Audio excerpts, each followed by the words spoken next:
Any quality AR-15 or handgun is going to run even if they are dirty, full of carbon, as long as they are lubricated and you're using good magazines. Now it's important to understand mechanical parts do wear and eventually fail. You want to build the habit of having a proactive approach to parts inspection.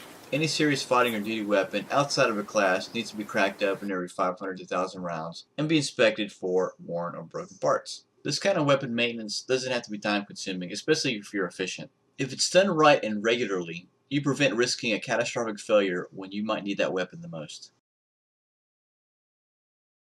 You might have noticed the rust buildup. This is from sweating all over my rifle and it oxidizing on the exposed metal where paint is worn off. While this is more of a cosmetic issue, I'm taking the opportunity to address all that surface rust and then diving into the upper and taking a look at the BCG. I'm using frog lube since I couldn't find my Seal 1 at the time of the video. Both these products clean rust without taking off the extra paint, unlike some of the harsher chemicals in other CLPs. I simply heat, apply, and wipe off the excess. I prefer the paste.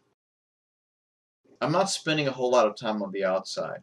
The mag wheel is the most time consuming, and I'm just cleaning it out because it's gritty and full of cat hair. I really just want to give the frog lube time to work. Having a good ambi charging handle is not essential, but it helps with manipulations, and if it's quality, it's going to be resilient to getting torqued out of shape.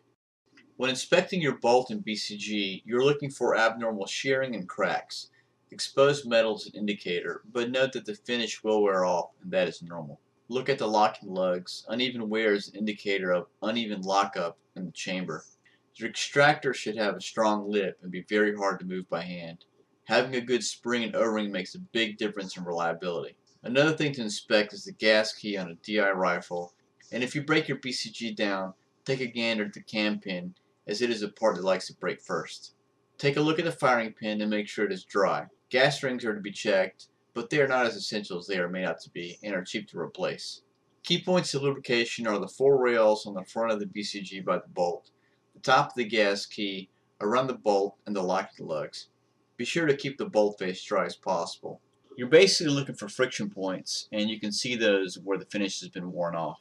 If you're using a traditional lubricant, you can go pretty heavy on the spots.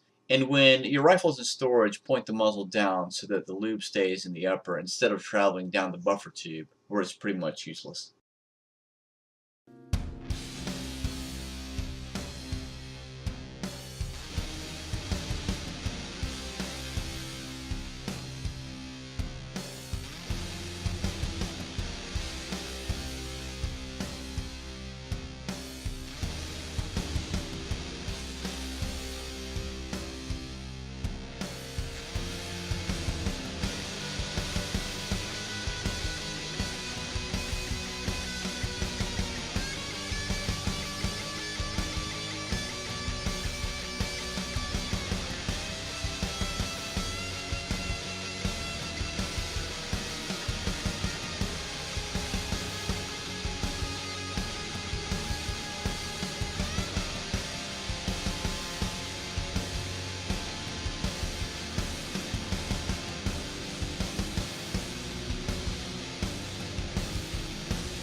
Function checking is extremely important to verify you put your rifle back together properly. Squeeze the trigger, pin it back, cycle the charging handle, and test the reset. I do this a few times. You can also try and pull the trigger when the safety is enabled to make sure it is working as intended.